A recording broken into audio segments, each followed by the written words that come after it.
This is Conversations with Ronnie Keith and Iris. All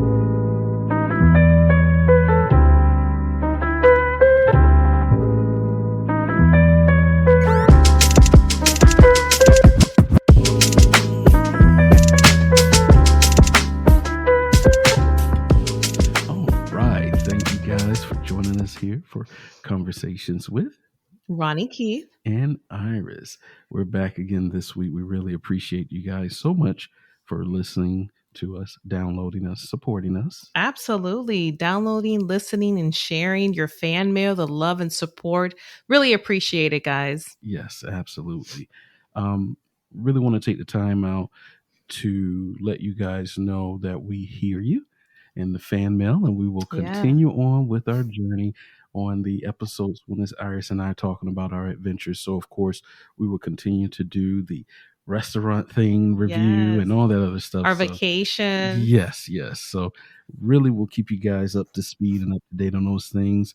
This week, we do have a very special guest again. Yes. And, I just want to make sure that everyone knows our podcast, we bring just insightful conversations, personal experiences, and we talk about our vacations. And it's exciting that we're bringing on and having conversations with industry leaders, innovators, and game changers. And today, I'm super excited because we're going to step into the zone of restorative dentistry, which is so amazing. And it's a field that goes beyond just fixing teeth alone.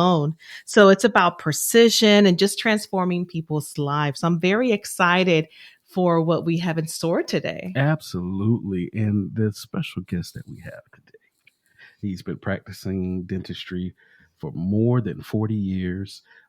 He's doing precision restorative dentistry. So this is very, very special. My wife actually went through some restorative dentistry. Oh my God, yes. I say that she has false teeth now, but whatever. But listen, we will be diving into evolution of this dentistry and just how evidence-based techniques are just changing patient outcomes and some key advice for anyone looking to improve their oral health. With all further ado, this episode is for you, Dr. Feinberg. Welcome to the show. Yes, Dr. Edward Feinberg. Thank you. I'm doing great. Thank you. Wonderful. So thank you so much for joining Iris and I. We really appreciate it. We thank you for taking up the time, the technical difficulties that we had the last logging in. Oh my God, it's like the second time we were able to finally get him in there. And I do have to say, Dr. Feinberg, I'm not a fan of dentistry. It's not that I'm a fan of it. Just it's interesting to me, but it's going to the dentist as a patient, and it's just like, it just, not everybody is all for it. And it's just having those tools in your mouth and all that stuff. Oh, it's just like one of the pet peeves. I don't know which one's worse. I know this is TMI, dentist or OBGYN, the visit. I don't know. Because it's just like, oh my God, I got to get a root canal, so I'm just putting that out there. But I'm excited to hear, and your work is amazing. And I love it how you have so much out there. You definitely got to tell us a little bit about yourself and when did this all start? Well, I grew up in dentistry. My dad was a master and pioneer of full mouth reconstruction and crown and bridge dentistry. And I was trained completely differently from everyone else. I have 100,000 pictures of crown and bridge cases that go back to 1950, which were prepared and handled the same way. And the cases followed for decades with x-rays. And the techniques that I'm using come from dentistry's roots. And somewhere along the line, the schools decided to teach students techniques that they thought would be easier. And so they are all having problems because these principles that they're teaching violate the basic principles that allowed me, my dad, and my dad's teacher to have so much success. So they are actually having problems like crowns falling out and decay under crowns. And these problems were solved in the 1930s.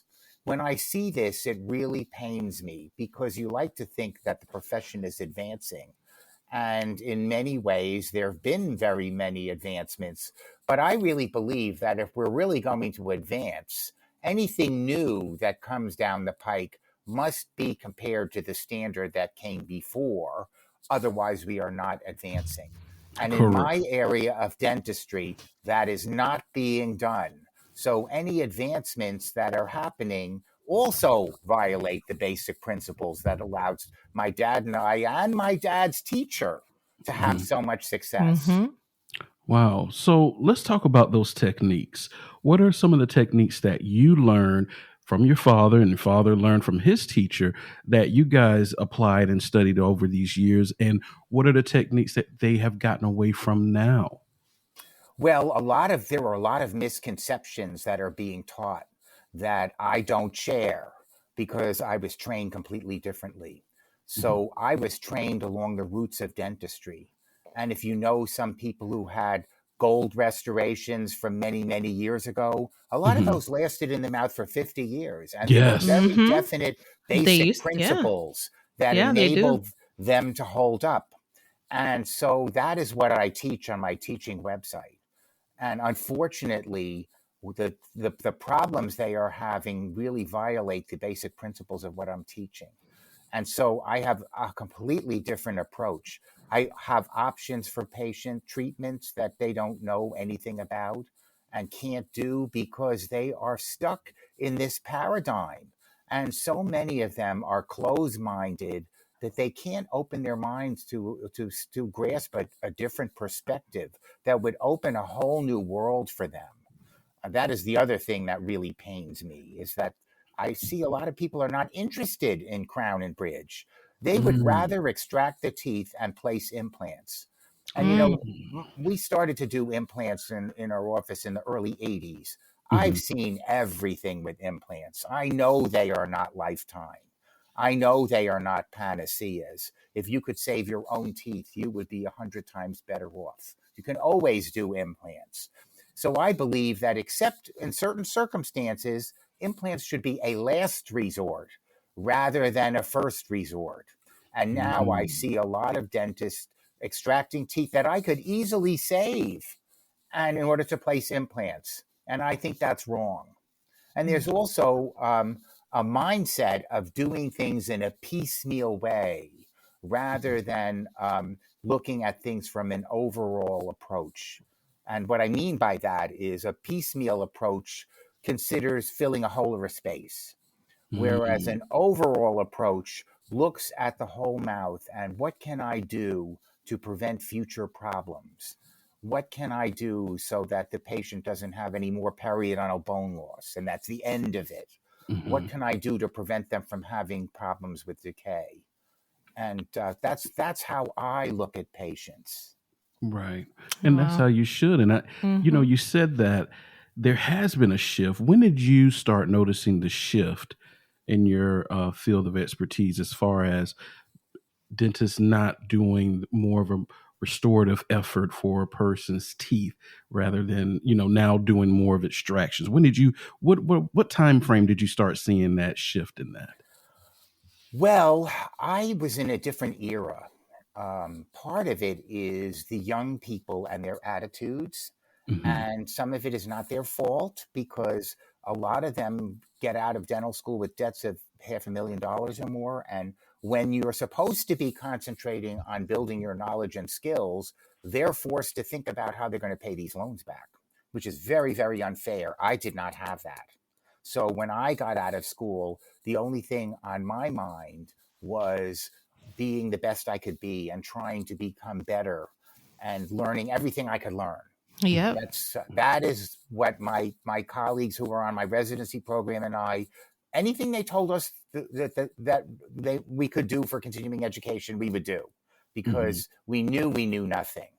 But this group now, they think they know everything, and I know absolutely nothing. Because you can't get knowledge that quickly. It takes a long time to accumulate knowledge. And I still take a lot of continuing education courses because I know I don't know everything. And I also want to see what they're doing out there, which to me, a lot of it's horrifying. Right. Between you and me. Of course. And you know what I love about the medical field and whatever area you're in, and I'm so glad that you emphasize on continuing education. That is so important because I feel like at times we have to always get in tune with what's changing in the market. The medical field is so broad and it encompasses so many changes. I mean, compared to where we came from to now, it's continuously changing. So I love that you emphasize on that. And I'm so glad that you talked about that. How do you practice continuing education? And just to go back with what you said, Dr. Feinberg, I do see that a lot where I believe that some individuals are like, well, if you have a tooth pain or something is wrong with your teeth, just take it out and just move on with your life. Just pull the teeth out, and I see people go to the extent of going to a country in South America because they don't want to deal with the amount of bills or how expensive dentistry is. Because let's be honest, when you're on the other side of the spectrum as a patient, it's very expensive, right? But then again, I see people reverting to thinking that it's easier to just, oh, let me just pull this teeth. And it's just like, no, no, no. And I'm just speaking from a personal perspective here. I'm waiting on a crown to come. I just had some dental work done. I had a cracked crown that I just got done maybe less than 5 years ago. It's not good. They're supposed to last. But I mean, what is your take on that? Well, dentistry itself is... Anyway, can you rephrase the question? No. Lost my train of thought. No, you're good. So I guess my question is, you had mentioned that, people tend to just think the easy way out. Yes. And how people now, like I had a friend that, I went to Colombia and I just got it pulled out. And I'm like, wait a minute, what? You didn't get it treated? I mean, what was going on here? Well, they're just delaying the problem because what happens is when you remove a tooth, the teeth around the space drift into the space, and the teeth opposite the space erupt into the space, and those teeth start taking forces in abnormal directions. And nobody knows at what point the body's not going to tolerate that. And as you get older, the body can tolerate less. So one of two things happens. Either the teeth wear or the bone goes. And you're talking about now the whole side of the mouth collapsing. And so that's why it's so important to replace missing teeth. The teeth are in an arch. And analogous to that are the Roman aqueducts that there's one in Spain that traverses 800 meters, and it has two layers, a tier 1 and a tier 2, and they're all arches. And the arches are made of these stone blocks that are placed into position without cement. And the reason why the structure doesn't collapse is because they buttress each other.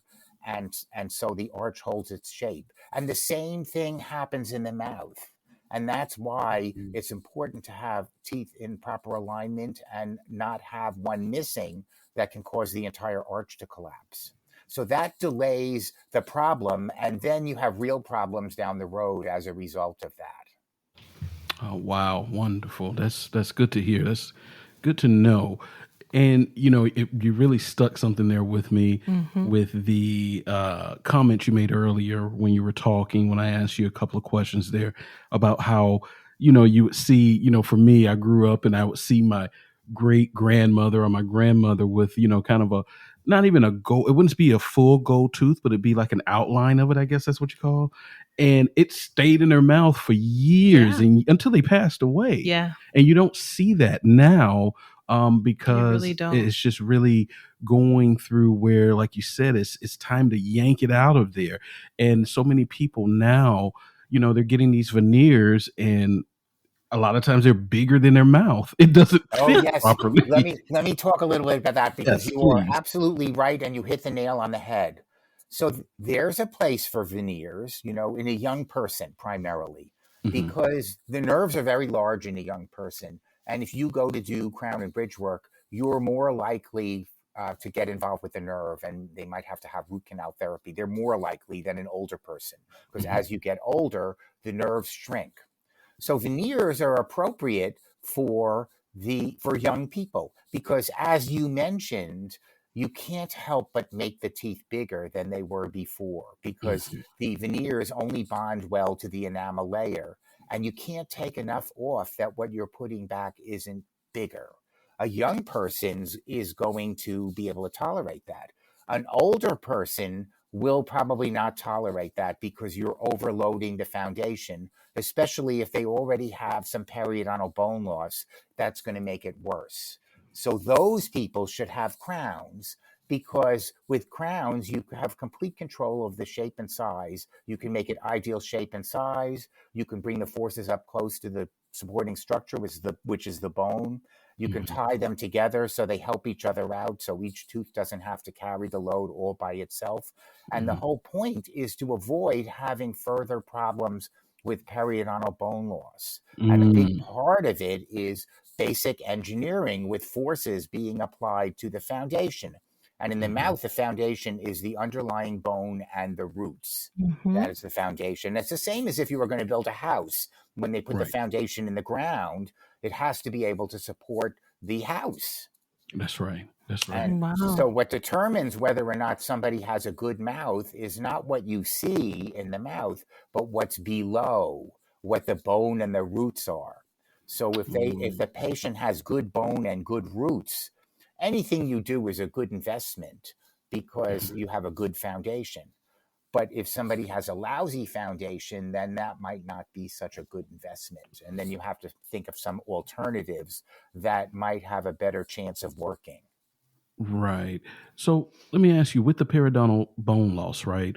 What happens to a person's mouth when that does happen to your jawline and your mouth? You've mentioned that a few times. And so for our audience there, can you educate us on what that looks like? Well, the whole ball game is the bone and the roots. And when I talk about the bone, I mean the bone specifically around the roots. The roots are connected to the bone by a ligament called the periodontal ligament. And the way most people get into trouble with losing their teeth is not so much for decay, but you can lose your teeth from decay if you do nothing about it, but from bone loss. And there are a lot of things that cause bone loss. One we just touched on, and that's missing teeth that can contribute to bone loss.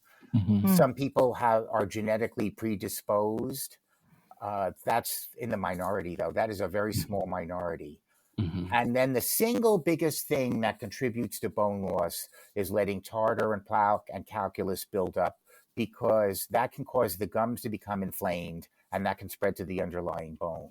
So the single best thing that anybody can do for their oral health is to have regular hygiene and take care of their teeth at home. And then also a very, very important consideration is that the mouth is loaded with bacteria. And if you have unhealthy gums, that is a direct route for bacteria in the mouth to enter the bloodstream. So that is really important for your overall health as well. Wow, that's very interesting that you have brought that up. Dr. Feinberg, in terms of, I know that you had mentioned that you've seen a lot of different things and issues in your office with patients. And one of the questions that I had that's been kind of lingering in my mind here, how do I rephrase it? I'm trying to find the words to say it, but what is the ideal age when someone should start really going to the dentist? At what age, and what foods do you think people need to really be careful or try to avoid from your perspective? Well, pediatric dentistry is not really my area of expertise. I didn't have any kids in my practice. They were all adults. But a young child, as soon as their teeth start coming in, should go to a good pediatric dentist or a general dentist who specializes in taking care of kids. One of those two, just to get them familiar with the dentist. As far as foods go, I think most people know that foods with sugar in it are not good for your dental health, and they're also not good for your overall health. So that is very important. Wonderful. That makes sense. Absolutely. So, okay. So, Dr. Feinberg, as my wife was talking to you earlier, it's a very, very hard task for people to go see the dentist, right? They're very much afraid of the dentist. Just Because anxiety, I think. yeah, the thought of, going there and having to have something drilled in your mouth, a big old needle going into the side of your mouth. In your practice, has there ever been a time? Well, I'm not going to say has there ever been a time. What do you do for your patients to reassure them when that anxiety kicks in, when they have come to see you to get, whatever work they need done on their mouth? Well, my task is there are a lot of people, as you mentioned, who stay away from the dentist because of fear. So my task is to make a patient out of them. One of the worst things that you could do is hurt them. A lot of patients come, they've been traumatized. And even if they say it's okay, it's not okay if they feel something. You have to stop and give them a little more anesthesia. And there are some days where you can't get good anesthesia, I sent them home. I'm not going to work on them. That's wrong. I'm not going to do that. It's not bad. I don't care about the appointment. I care about them. And so I'm going to do that. There are some people who the fear goes beyond what's normal. Those are people with phobias. I've sent some of those people for hypnosis to get rid of the phobia. Really? Before I would work on them. Yes. Yeah. It's Wow. they're usually great candidates for hypnosis, and they teach you how to put yourself under, so that and I had a couple patients where they had this done, and then they came and they go into their routine to put themselves under, so their mind is 100 miles away, and then I was able to do whatever I wanted. With the hypnosis, it teaches them to put themselves under. Yes. Wow. They learn how to do that.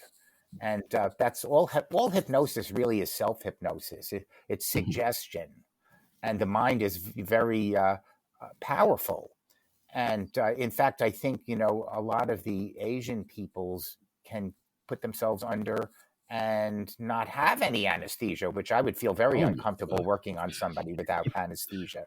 That makes me uncomfortable, because the last thing I would ever want to do is hurt somebody. Right. Absolutely. So when people come to your office in the past and they've, come for treatments, you give a variety of options. You're not just jumping straight to extraction. Yeah. Is that correct? Yes. I have the ability to save teeth that a lot of dentists can't save. And one of the reasons why is the techniques that they're learning all focus on tooth structure above the gum. And I don't care if there's any tooth structure above the gum. I have a box full of thousands of teeth that I did totally flush with the gum. And I don't consider those teeth different from any other teeth, because what's important to me is what's below. So if I get a good grip on the root below the gum, that is all you need. And most dentists cannot grasp this. Oh, Dr. Feinberg, that sounds so painful. I want to teach this. Well, all good crown and bridge needs to go under the gum, really, and seal the teeth properly. That's the other thing. So now a lot of dentists are making like all ceramic restorations or something like zirconia. These things are butt joint restorations, meaning you prepare a ledge on the tooth and you make the restoration to the ledge. There's always an opening. They can never be sealed. So I make my crowns on the model of the mason jar cover, which is the best known device ever devised for food preservation. Yes. So I go way below and get a good grip on the root, and I also get a seal like a mason jar cover would on a jar. And I almost never get decay under my crowns, even on people who are highly susceptible to decay. And that's not taught, and nobody knows that. So all these teeth that they think you have to put posts in and build ups, I don't build them up, and I don't put posts in them, and I save all those teeth. And I let all the patients wear the dentistry on a trial basis to make sure it's perfect with either Vaseline or a rubber material, because anything stronger, it'll never come out. And when I'm satisfied, I'll cement it in permanently, and they do not fall out. So how long is a crown supposed to last? Because my wife just had one 4 or 5 years ago, and it cracked. Now she's going back again. Materials can break. That's nobody's fault. Materials are like porcelain is China. You drop a plate, it breaks, right? That can happen to anybody. That has no bearing on whether it was a good dentist or not. That's possible. But dentistry, it varies how long dentistry can last, and it really depends on changes that occur. So I have patients with cases that I did in over 40 years, and the reason why they didn't have to replace it is because there were very few changes and they were minimal and gradual. And I have other patients where dentistry needed to be changed after 10 or 15 years because changes occurred. Yeah. And now dentistry should be remade to compensate for the changes. And it can be a very tough call as to when you should step in there and do it because changes have been happening on a gradual basis rather than a drastic basis. So if I see drastic changes, which is very rare, I send those people for a complete physical. And invariably, there's something systemic like diabetes, cancer, Oh, or heart wow. disease. Oh, But wow. one thing I will tell you about the dentistry that my dad and I did over the last 70 years, a lot of them worked in spite of diabetes and cancer and heart disease, something you wouldn't expect. And it held up in spite of that. And that's what following good basic principles of science and engineering can do. A lot of dentists don't know what dentistry can do. And that's what I'm trying to teach. Yeah. And then I like it because it's and on your websites it's very straightforward. You do not take any shortcuts. I mean, you want to make sure that whatever you're doing, it lasts for just not decades, but for years to come. And I saw your philosophy. You mentioned the purpose of treatment isn't just to fix problems, it's to prevent future ones. That is exactly what you're doing with patient care and trying to promote that within, which is, I love that you're doing that. And let me ask you, Dr. Feinberg, when you do have cases like that with a patient that has all these underlying conditions, what is the severity of them like with their teeth problem? What do you see most commonly? Well, a lot of them have a tendency to periodontal bone loss. If they have other issues because they have less tolerance than a normal person would, you'll see more problems in the mouth generally with those patients. So if you're going to do dentistry, it has to be ideal. In other words, follow basic principles of engineering. So you want to make the teeth smaller rather than bigger. You want to bring the forces up close to the bone. So when you look at my x-rays, you could see how it looks like the restorations are sitting right on the bone. And the purpose of that is to compensate for the bone loss to prevent future bone loss. And then we also do a lot of splinting, meaning we connect the teeth together so that they help each other out rather than each tooth having to take all the forces by itself. So all those things combine together to give those patients a little bit more resistance to some of these problems when they have systemic problems that strikes against them, which we're not God. You can't do anything Yeah, about that. But of you know, course. when you see a higher percentage of these patients and their work lasts in spite of those conditions, you know you're doing something right. Mm-hmm. That's wonderful. And That's that's the good. best feeling. What does it for me is when you get to see your patient come in year after year for their hygiene visits and their work is holding up in health. And I like to show them their x-rays. You see what I did for you, Mrs. Jones? This Right. is, you see Oh, all I this bone love loss that. here? Yeah. And I now, love that. no one could ever tell that you ever had bone loss. And this is 20 years later with few changes. They Wow. know that you did something special. They have friends and relatives who are having problems with their teeth, and they are not. That's my Hmm. goal for them. You know, I'm Yeah. not God. I can't say no one can claim to have 100% success, but Right. I would have to say it's very high, Wow. much higher than normal. And as you pointed out, everything has to be done just so. You can't look the other way. One of the things my Correct. dad said, always used to say, is that you have to be your own worst critic. There's nobody standing over your shoulder, and the patient is counting on you to do right. They don't have any idea what you're doing. Right. So a lot of the times they don't want to be there and they want everything done in a hurry. And you can't get good dentistry that way. If you skip steps, the errors are compounded and you can't even identify the error, much less do anything about it. So you know that saying, there's never enough time to do it right, but there's always enough time to do it over. Mm-hmm. That always Yeah. applies. Anytime I skip steps, I'm sorry. So I don't like to skip steps. If you do everything just so, step by step, an error happens, you correct it before you go on to the next step. You know you're going to have a perfect result. There's no guesswork. That's what I teach. Mm. And Dr. Feinberg, I definitely want to just shift over and talk about like the future of dentistry. We talked about continuing education. I love it that you advocate for that as well. But we are starting to see like a lot of AI driven diagnostics, 3D printing, digital impressions, and technology, like we mentioned, is transforming healthcare, including dentistry, right? And as someone like you who has built such a great career in precision and longevity, what is your take and your role on AI and all these digital tools and automations in restorative dentistry, just period? What are the risks? That's What a do you great think are the question. risks? That's a great question. First of all, technology is a tool. It's not an end in itself. As dentists, I love that. Wait a minute. we Say that again. Say that again. I want everyone to know. technology is a tool. It is I not an love that. end in itself. We are responsible as dentists for the outcome, not the means by which we arrived at that outcome.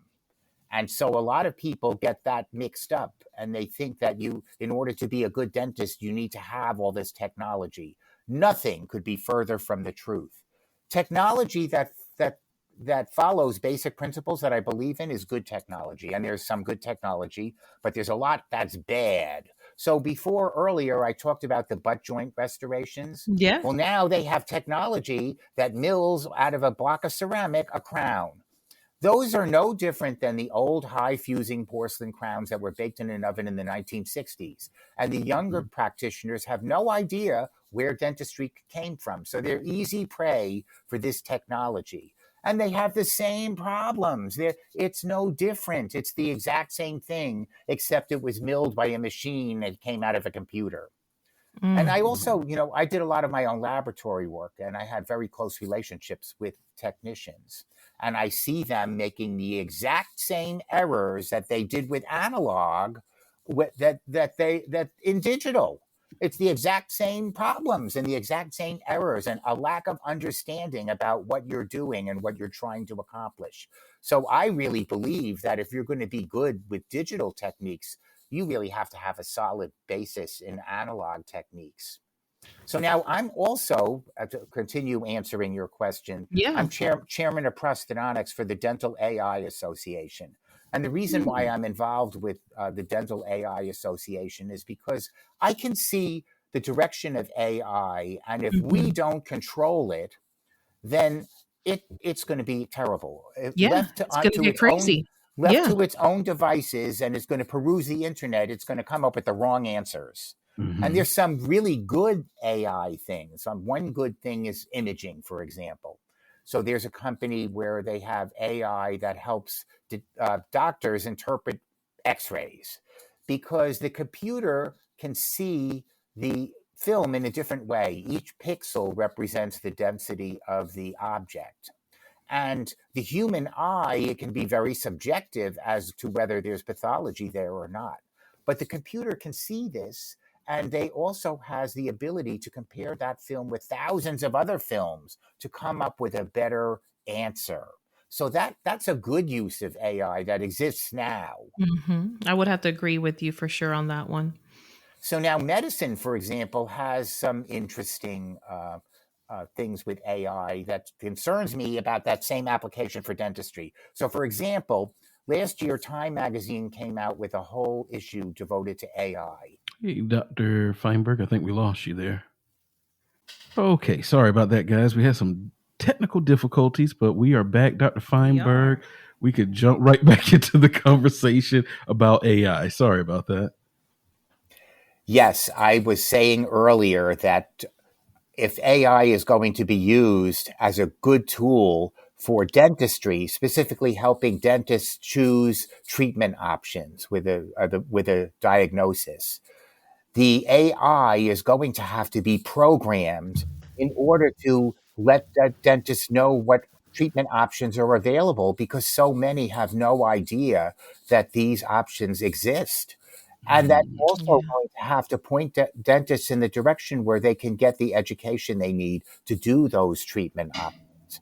Otherwise, if left on its own, AI peruses the internet, it's going to come up with wrong answers. And again, AI should always be looked at as a tool and never as the deciding factor or an end in itself. That we are not hopefully ever going to have robots that completely replace dentists. Yeah, definitely not. However, since I mentioned that, such a robot was invented by this company in Connecticut that actually some poor soul from the UK sat for this thing, and it prepared a tooth for a crown by itself. It made the crown, what I spoke about earlier, with milling it out of a block of ceramic, and it tried it in and cemented it in. And that's not good dentistry. See, that's based on poor principles that violate basic principles of health and longevity. And everyone has been conditioned to think that that's good dentistry, and it's not. And us as, patients, we're ignorant to all of the things that is bad and good dentistry. You know what I mean? We don't know what's the best thing to do. A robot will do it. So, it should be excellent then. We don't know that. You know what I mean? And so this is very helpful. Very helpful. And I definitely, and Dr. Feinberg, I want to shift and talk about, ethics and integrity, because you kind of were ending with that. And I love it how you advocate for ethics and dentistry as well. And again, I think the major takeaway here for our audience is you emphasize on quality over quantity, in an industry that's increasingly profitably driven as well. And, educating both dentists and patients on the importance of choosing quality over convenience, which is, I love it that you do that. And in dentistry, I feel like there's no exceptions, right? You've spoken about how some modern practices prioritize profits over patients. What should patients look for in dentists to ensure that they're receiving genuine high quality care rather than being sold on just a treatment plan that they need to get? There is no one treatment. There are a lot of different things that can be done with any given diagnosis that a patient has. Patients have the right to get second opinions. A lot of times patients are more than willing to get a second medical opinion, but usually just do whatever the dentist says. But we're the same as physicians. We all have different knowledge and skills, and everything in between is good, bad, and everything in between, just like in any other profession. So they shouldn't hesitate to get a second opinion. And they shouldn't be so quick to extract teeth because a dentist tells them that it has to come out. Just because one dentist can't save your tooth doesn't mean another one can't. That's right. I save a lot of these teeth that they call unrestorable because they have no knowledge. They don't have a background in it. I would like to tell you a story. This is the true story about how frightening and life-altering things that could happen to a patient. So I went to a course in our little study group about 2 weeks ago. And there's this endodontist, is a root canal specialist, who advertises on the back of magazines. And I thought, I wonder what kind of practitioner this is. Well, he turned out to be an extremely excellent practitioner. And he was the speaker at our little study group meeting. And he showed this case. That patient had a really good mouth. She had good bone and good long roots. But she had gone to an amateur dentist, and he did all these root canals, and he didn't do a good job, and they all had to be retreated. And the prognosis for retreatment was excellent. And this doctor wanted to help her so that she could afford the dentistry.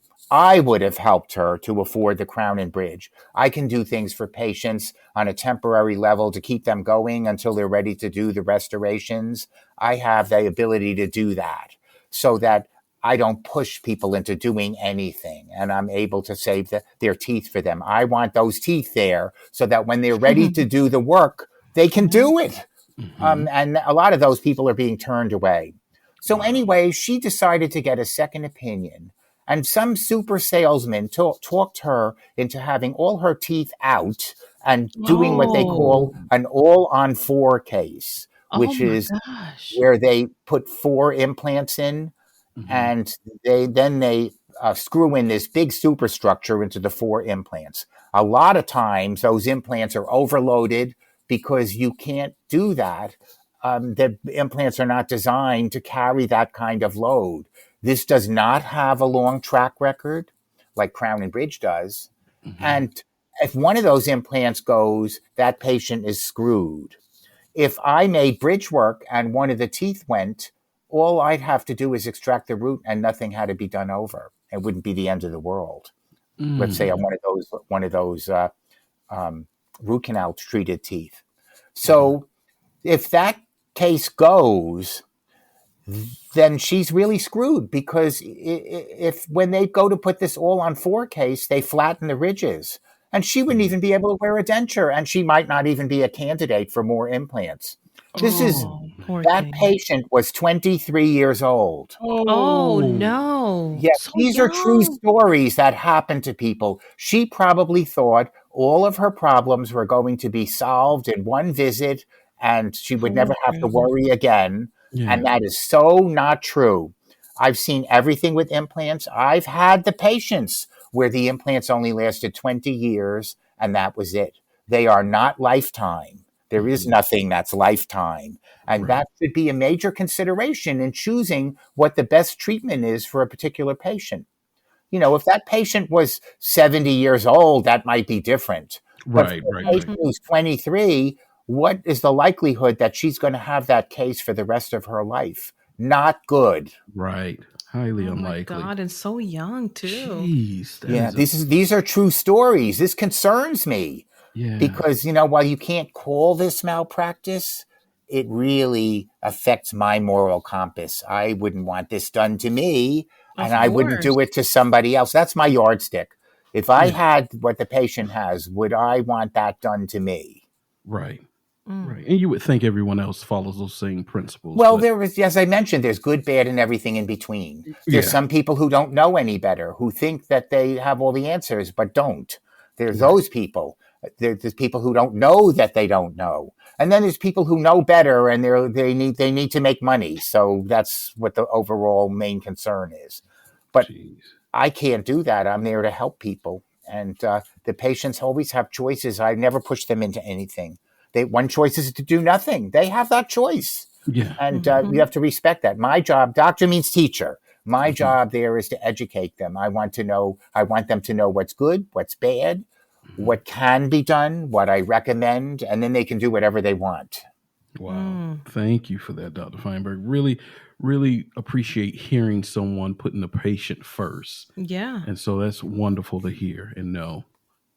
And the whole future of dentistry, I mean, this is just, your conversation was truly inspiring for me. And it's clear that you have such a much dedication to the precision education and you care about the patient well-being. And for me, I could definitely see that you're making such a big, huge impact in the dentistry field alone. So thank you so much, Dr. Feinberg, for joining us today. And for anyone who wants to learn more, where can our listeners find you, or where can they, or looking for expert dental care, advice, professional education, or just want to follow your work, where can they find you?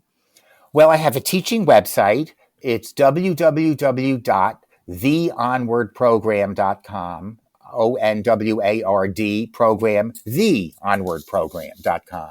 And it's a teaching website for dentists, but anybody can go there. I have a lot of material in the documents library. I have some free courses and I have some paid courses, but I don't charge very much money for the paid courses because I really want dentists to get the education that they didn't get when they were in a lot of these dental institutions. And it's also dental institutions of higher learning, one of which is here in Arizona. They don't teach this. Nowhere.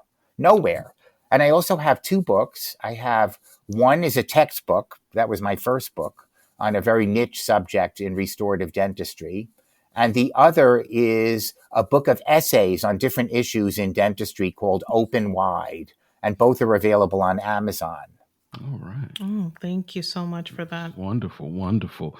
Before we get out of here, Dr. Feinberg, any words for any aspiring dentists that are looking to go into your field? What any great advice can you give them? Well, I think it's a great field. You help people. You are going to be endlessly fascinated because there's so many different facets in dentistry. You will never be bored. And the best advice I could give dentists is to find a good mentor. When you get out of school, your skills are rudimentary. Your education begins the day you graduate, and you should understand that. So your whole career should be directed toward getting more knowledge and skills. And if you get into the hands of a good mentor, you will have a leg up on everybody else because they take you under their wing. They're going to teach you how to do dentistry that has a chance of working, and that you're going to have a good solid foundation on which to build. Wonderful. Thank you so much. This has been Dr. Edward Feinberg, and we thank you so much for joining been an Conversations with Ronnie Keith and Iris.